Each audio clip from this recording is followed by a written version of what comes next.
So karon mga kaasloy, mo palayo-layo ta distansya atong dapit sa bomba, ay sa bomba sa suba mga kaasloy. Dong dili ra ka mahadlok mo latay dari dong ikaw ra isa? Yo, magok. Oh, anad na ka dari dong, anad na ka? Kagiyaan mo dong so palito pod mi. Mo to na interview nga bata mga kaasloy, naglimpi dari mga kaasloy.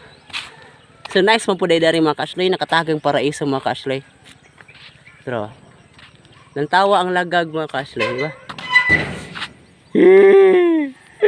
Adlo kay dari mga kaasloy ko, mataga ka dito sa ubos, so piti nyo ka. Gamay kita oh. Gatingog-tingog pa yun ako gagiyan.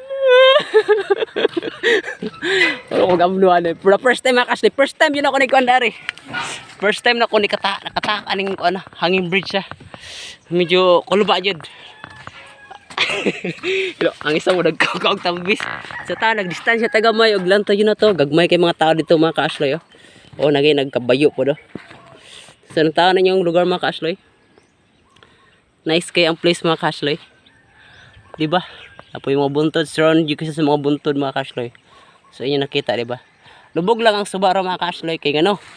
Ulan maghapon og kusog. Dalugdog po jud og kilat. So mao na yung Hungry Birds mga kaasloy dito tanangagi oh. Oh, mao na siya. So karon mga kaasloy, magbabay na mi. Salamat sa inyong paglantaw sa mong vlog mga kaasloy. Mag-explore na pataglaing lugar.